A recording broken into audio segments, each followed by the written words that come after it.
Hi, everybody. Welcome to episode 3 of the SeaJaneKnits podcast. The intention, what I have said each time, is to share some new patterns and new fibers with you in hopes that it'll inspire you to try something different, whether it's a new technique or a new fiber. But hopefully you enjoy what I share and it keeps you wanting to come back for more. So, unfortunately this week, I know I've been trying to share my FOs, my finished objects with you, and I haven't actually completed a full project this week. It's just been, kind of the normal craziness, but a little more than normal. So, what I did want to share with you is, I guess, some of those whips. So some of them have kind of carried over from last week, and some of them are new, but I'll share those with you now. Last week, I think I shared that I was nearly done with one of my Regia, Arne, and Carlos socks. And so I did get that finished and got the toe grafted. So that was, I guess this project's half done, right? And I cast it on for the second sock, but you can see I've only gotten, 3 inches. Maybe that might be pushing it into it. So I definitely have a lot more to go there. But the reason that I put these down is because I got some yarn in the mail that I ordered and I was super excited about it. So what the yarn that I got is some Hedgehog fibers. It's their sock yarn in the colorway Monarch. And it's so pretty. So pretty. Hopefully you can, you should be able to see all the different colors, the pinks and yellows, some black. And so I cast on Hermiones Everyday Sock. And this is my first time knitting this sock, and it's really a lot of fun. I wasn't sure how much I'd have to pay attention to it, but it's a pretty easy, kind of once you get into the rhythm of it, pattern. So it's a free pattern on Ravelry, and I'll link to it below. But I think it just helps break up some of that for the variegated kind of yarn. It's a 1x1 rib up at the top, and then you kind of have these 4 rows. Every other row you do something on. So yeah. And it's so pretty. This yarn is just amazing. So this is my first time working with the Hedgehog Fibers yarn, and it definitely won't be the last. So I ordered it from Simply Sock Yarn Company in Fort Wayne, Indiana, and I think I ordered it on Saturday and I got it Tuesday. So of course I live in Indiana, so it wasn't that far to ship it, but still it was super fast, and I absolutely love it. So it's the Monarch colorway, and it's that kind of speckly look, which I love. I absolutely love that. So Hedgehog Fibers sock yarn. There's the label. It's so pretty. So anyway, so I put down my Arne and Carlos sock in order to cast that one on because I just couldn't wait to see what it looked like. And last week I also cast on Alicia Plummer's Cracked Pepper cardigan. This is something, I'm trying to find a picture here. This is something that I've had, I've had the yarn and the patterns since she released it last fall, I think, and I just haven't cast it on. So it's definitely a piece that I want to be able to knit and wear very soon. So I cast this on. It's kind of a sad story. I cast it on. I got all the way through. It's a raglan, top-down raglan. So I got all the way through the raglan increases and was kind of looking at it thinking, this looks kind of big. So of course, the nice thing about top downs are that you can try it on. So I tried it on, and yeah, I had to rip it all out. I ripped the entire thing out and cast on the next smaller size. Reading it, I thought, okay, well, I'll pick this size. It's supposed to have, I think, 3 to 4 inches of ease. But then when I went back and looked at whether it was Alicia's project or some other people that had knitted it, they didn't look like they had near that much ease in the garment. So maybe a couple inches, but definitely not 3 or 4 inches. And so I was like, okay, well, whatever. I'm glad I tried it on and figured this out now instead of knitting the whole sweater and then realizing that it was way too big. So I ripped it out and cast it back on and worked hardcore at it this weekend. So that's a lot of what I knit this weekend was ripping that out and getting back to where I was. So you can see how pretty the tweed is. I think there, if I hold it down there, you can see a little better. It's this charcoal gray color with brown and cream flecks of tweed in it. I think I talked about it last week, but I got the exact same yarn that Alicia knitted hers in because I absolutely love tweed, and I've talked about it before. Gray is like my go-to kind of color, so I don't know what I did with the yarn label. But it's Color Adventures Tweed, and let's see, maybe it'd be more specific with it here. If I look at the pattern, the pattern really doesn't have there's kind of a picture of her cute little teacup. But it's Color Adventures Dia Tweed, and I'm using the DK weight. You can use, there's an Aran weight as well, and Alicia calls for that on the pattern page on Rab. I think if you want it to be a little more airy, the DK works great, and that's what I'm doing. I'm just going to have it as a layering piece. I really don't want it as a heavy jacket kind of a thing. So I've gone down a size, and I tried it on last night, and it looks like it's going to be perfect. So now it's just knitting the rest of the body. You add a button band, you add your collar, and then knit my sleeves, which normally I end up with everything done except for my sleeves, and then it kind of sits there. So please encourage me to get that done if you see that it's kind of lulling and not, I'm not doing it because of the sleeve part of it. So, and I'm using, these are the Dreams needles. So I'm using a size 10 like the pattern calls for. Normally I go down, up a needle size because I knit tight. But for this I thought it would be fine to do that since there is some intended ease in the pattern. Sorry, I dropped the rest of my yarn there. So that has been what's been the majority of my knitting here in the past couple days between the socks and the sweater. That's kind of where I'm at.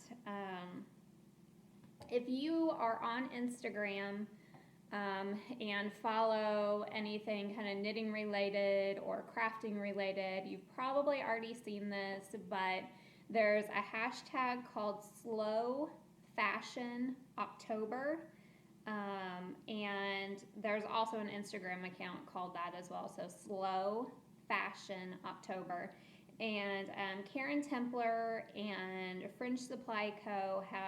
are kind of leading the effort on this. But the intention is that you are making some kind of garment, whether it's knitwear, whether you're sewing it, any kind of crafting, whether it's, whatever it may be. But you're crafting in a way that you're going to be able to have a garment at the end of it. And,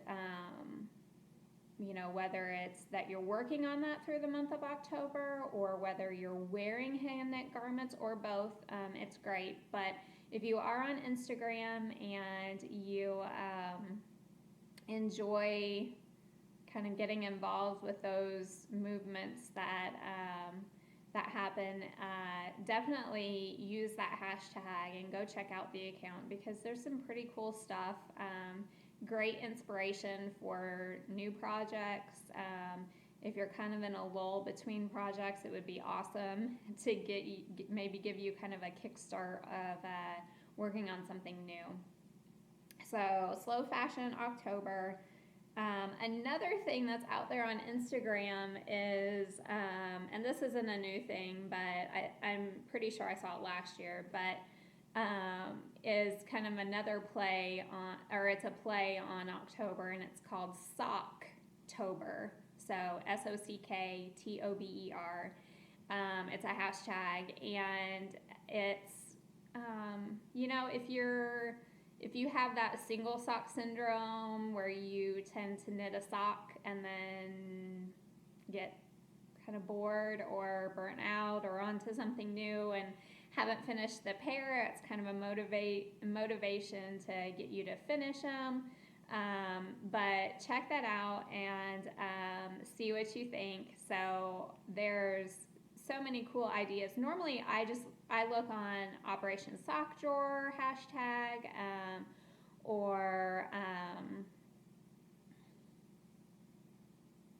oh no, I can't remember the other one, but to just get inspiration of what people are doing out there, whether it's to look to see different sock yarns or whether it's to see different patterns people use for their socks, construction techniques, all that kind of stuff. And that's why I love Instagram. I love to be able to go out there and look to see what other people are doing, get inspiration from it, and kind of use it in my own crafting. So Socktober, hashtag Socktober. Check it out if you're on Instagram. And if you are working on socks, definitely hashtag that in whatever your posts are, so that everyone can see them, because we definitely want to see and share and know what everybody else is working on, because that's just part of the community of knitting. So, and if you're on Instagram and you don't already follow me, please do. It's the same as this podcast, SeaJaneKnits, and you'll kind of get a little extra what I'm working on kind of in between the podcast, or see, what else I'm doing besides knitting. So it's just a really fun community. It just adds to that kind of crafting community that we have, whether it's on Ravelry or within our own, neighborhoods and towns and that kind of thing. So check it out. So one thing that I have seen a lot of, so if you're involved in anything on Ravelry, any kind of social media related to knitting, Shetland Wool Week was this past week, and you probably saw lots of pictures of llamas or, alpacas or whatever it is, and they're so cute, and, people knitting on different things or classes they took. But one thing that stood out to me is all of the people that either were already knitting or started knitting it's called the Babble Hat, Baable, and it is so cute. I have a picture on my phone, so I'll bring that up and show you. It is a Fair Isle hat, but don't be scared, because I think it looks like you only are using 2 colors at a time, so it's not super intimidating. But there is isn't it cute? So Donna Smith is the designer of that, and she has an Instagram account called Donna Smith Designs. She also has a web page where, in one of her recent blog posts, this pattern is on Ravelry, and it's sized, it's a free pattern, and it's sized to fit an adult. Well, what she's done on her blog is she has a post where she has recommendations of what to do to modify the pattern to fit a child. So there's 2 sizes. There's the extra small, which will fit a 3 to 5 year old, and a size small, which will fit a larger child or a smaller adult size head. So it's such a cute pattern. You know, who wouldn't love to have a sheep hat? I know my kids would be crazy about them. So you use 4 colors of Aran weight wool. I suppose it could be another fiber, but the wool kind of would give it that stickiness to help with the Fair Isle part. And like I said, looking at the pattern, I've not knit it, but it doesn't look like you work more than 2 colors at a time. So not something that would be super intimidating. If you're new to Fair Isle, it would be a great intro to that.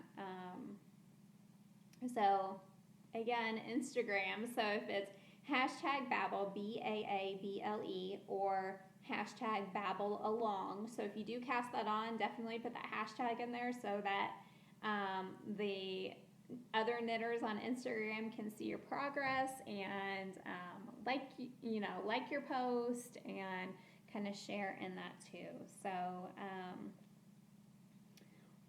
with that, so talking about hats and how my kids would absolutely love that, what I thought I would also share this week is some of the hats and gloves and those kind of things that, those winter kind of accessories that I've made for them throughout the past years. They have a set each on today, so I don't have those with me, but the ones that I did dig out, I thought I would share. So let's see. So the if I find my notes, so I make sure that I reference the right patterns. This little hat. My son's 5 now, but this little hat I knit him when he was 3. 2 or 3, he wore this.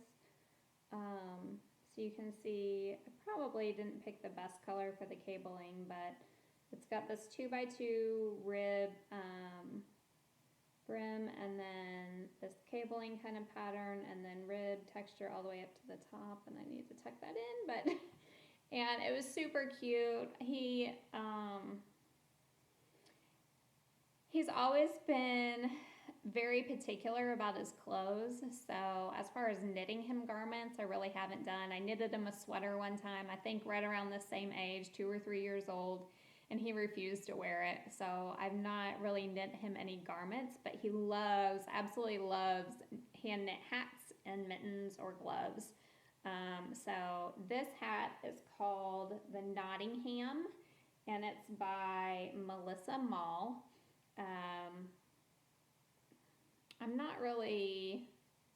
I think I actually just ran out of the black, and so that's why I put the blue up here at the top. I don't really think that's part of the pattern, but it is part of the pattern, I think, to have this contrast right here and then go into your cabling and the rest of your hat with another color. So Nottingham, such a cute hat, but I'll link to my Ravelry page below so you can see kind of the details on that.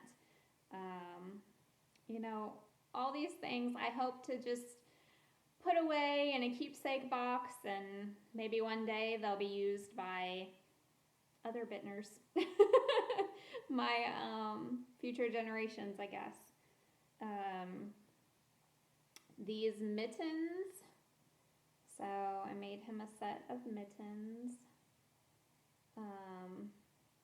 These have been worn so many times, caked with snow, caked with mud, you name it, they probably had it on there. So this pattern is the Stars or Stripes mittens, and that's by Odessa Reichel. Hopefully I'm pronouncing that right, but again, I'll link below. And yeah, he's absolutely loved these. I tried these on his hands and they will not fit him again this year. He got 2 years out of, I think, both the hat and the mittens. So I thought that was pretty good. And again, they'll go kind of in the keepsake box. The yarn that I used on this is Good For You cord. It has some tinsel in it, so that I think kind of helps it really keep its shape, but you know, it's good. And I really like having a longer cuff on kids' mittens, just so that I think in most cases I'll like put these on their hands and like kind of cover up their long sleeve shirt cuff, and then put the jacket on, and then that way they've got kind of 3 layers of protection with the long sleeve, the mitten, and then the cuff of the jacket.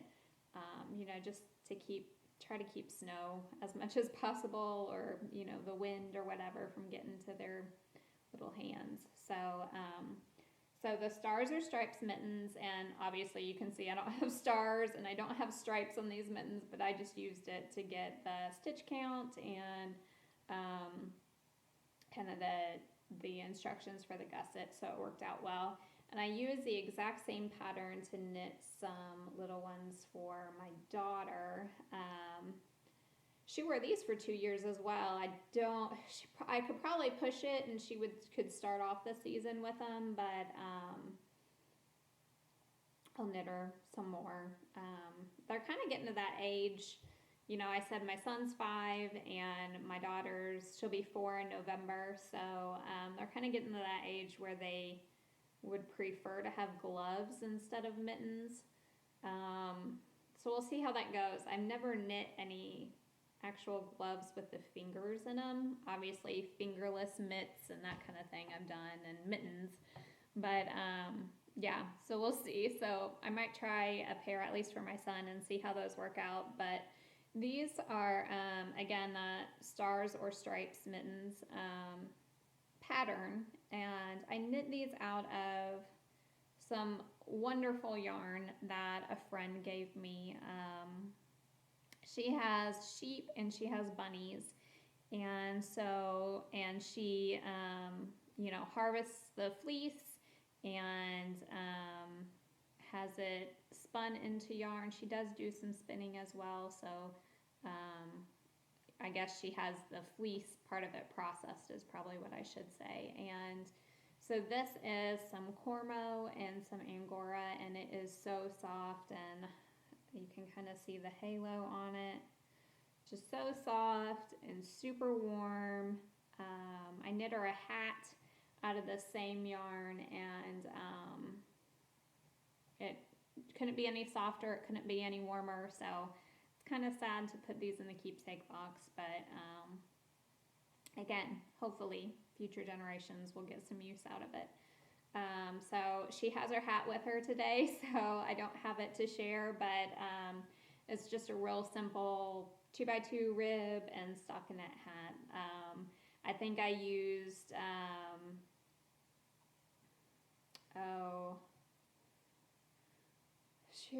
it's an Ann Budd book where it has kind of recipes. You figure out what your gauge is and plug it into a table, and it'll tell you for whatever size you want to cast on. The Knitter's Handbook, that's what it is. For whatever size you want to cast on, how many, or size you want to make with your gauge, how many stitches you need to cast on. So there's hats, mittens, sweaters, vests, socks, really any kind of garment you want to make there's a reference in there. So it's a great book, and it was one of the very first knitting books that I ever purchased. So it was a great purchase there. This hat is kind of a little worse for the wear. But this was Colton's winter hat that he got a lot of use out of last winter. It's some Spud and Chloe outer. Again, I used that handy book of patterns as my reference for how many stitches to cast on. I wanted to put ear flaps on it, so I just kind of went with it and tried to kind of figure out the placement of them. But with the exception of this top being kind of pointy, I think it turned out pretty well just for some improv hat. And he's worn this a lot. The Spud and Chloe outer is a bulky, or I don't think it's a super bulky, but hat. It's super warm. So he also has another hat that I knit out of some Taschen DK. I actually used the leftovers from a blanket that I made him, and he's got that with him today too. So maybe I can kind of share that, or at least link to the project pages below, so you can see that, because it turned out really well. And I think that'll be his kind of go-to hat this winter, but I really want to knit him something a little warmer, so I don't know if I'll fleece line it or if I'll just make another hat. But so those are kind of their kind of fun things that I've made them that, you know, like I said, they're keepsakes to me, whether or not somebody will wear them down the line or not, but kind of sentimental about it. And then for myself, some of the accessories that I've made, cold weather accessories. Of course, I shared my Heritage Trail hat, which has been my go-to hat so far with the few cool days that we've had. It's just absolutely an awesome pattern. It's great for fall. Obviously, I haven't worn it through a winter, but I think with the cabling, it gives it that extra warmth. So the Heritage Trail hat by Amy Miller, knit in, I used the Plucky Primo worsted. So super soft and great stitch definition. So this is in the Mighty Mac colorway, but I talked about this in another podcast too. So I love that one. Another hat that I've knit is this one. It's a Joji pattern. It's so pretty. It's a great hat, again, for fall or springtime.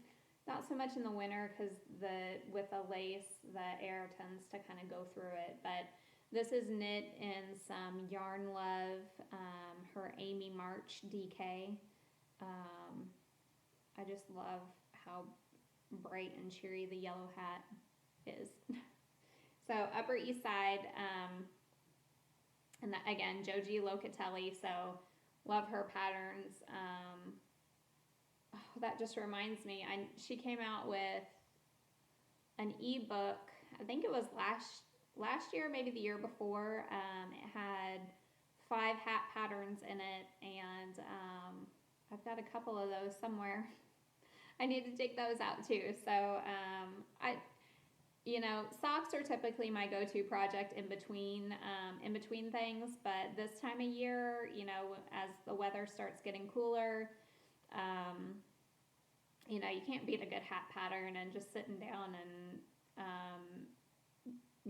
knitting a hat in a couple days is super gratifying. So we have lots of those here in our house. Excuse me.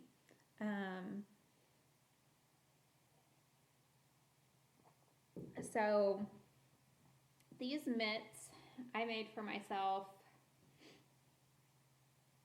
last fall, I think it was. They're the Bella mitts by Mario Hinault. I don't know if I'm pronouncing that right. I'm sure I'm not, but I'll link to it below.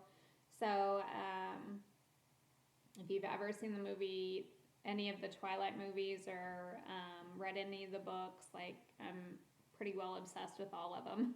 So I've read them, I have the audiobooks, and I have all the movies. So these are the Bella mitts, which Bella is one of the main characters in that series. And in the movie, she wears a pair of mitts that these are kind of based after.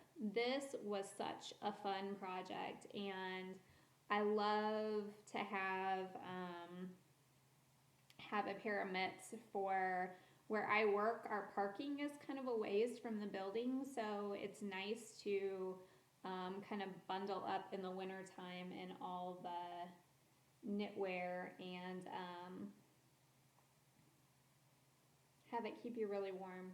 So these are knit out of Malabrigo Mecca, and I, of course, going along again with the theme of Twilight series, which is, you know, some of the main characters are vampires in there. So I went with the red. That was kind of the play on it. So anyway, I love this horseshoe cable. That was just so much fun to knit. The pattern itself, because I could only find one skein of this colorway. I kind of modified them and made them a little shorter. The pattern itself, I think, actually has it coming about kind of mid forearm. So that would be really nice in the winter, and I think I'll probably make another pair of these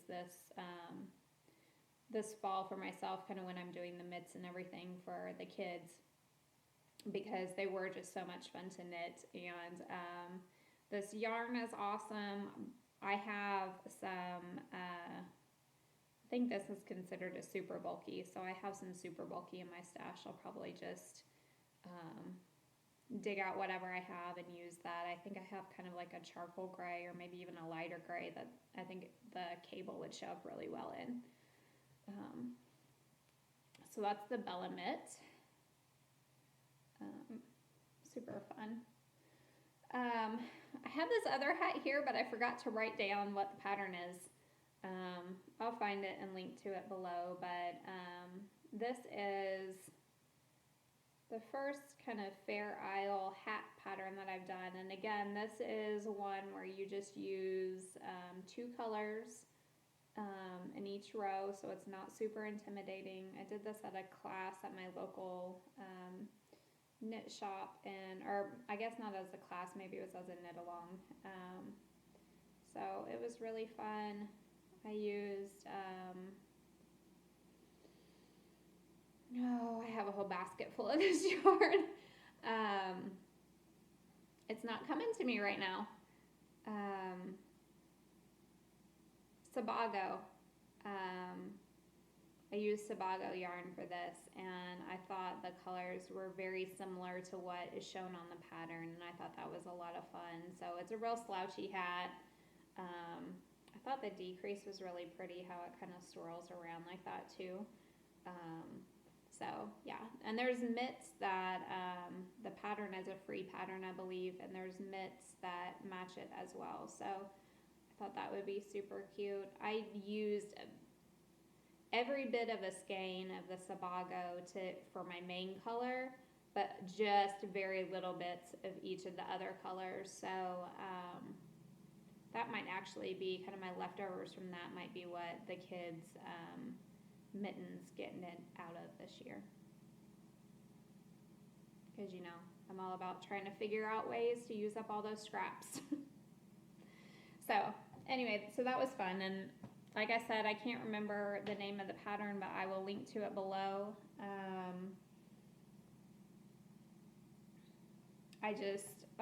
I don't know. I really hope that I can get some knitting done on this sweater so that I feel like in a better place about it. It was so disappointing to have to rip it out, but that just happens, and I'm glad that I realized it before I got too far in. So,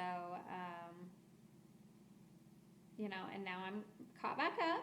So I should be happier about it, but it's just all that time put into knitting. And then, of course, for my Socktober, I want to finish this pair and finish the mate to this one. So, so those are my goals for this month. What I'm going to do this month is finish my cracked pepper sweater, finish these 2 pairs of socks, and if I get those done, I'm going to call it good. If I get any more done besides that, then, you know, obviously that's even better. But those are my goals for the month. And if you could please share with me what your goals are as far as what you plan to knit for October, and if you want to kind of follow me in between podcasts, You can find me on Instagram as SeaJaneKnits, or also on Ravelry underneath that same name. I'll post the Ravelry group link below, and we've got a few threads out there, just some simple questions of, please share how you knit your socks. Obviously, I love to knit socks. There's some other things, try to definitely provide me feedback if you really like something that you've seen in the past podcast. If you want me to share something else, definitely let me know. So go to that Ravelry group, and in the links there, the threads there, please let me know. So I guess until next week, have a great first full week of October. And hopefully you have enjoyed this podcast, and you got some inspiration of either a new pattern or technique or a new fiber to use. So until next week, have a great time. Happy knitting.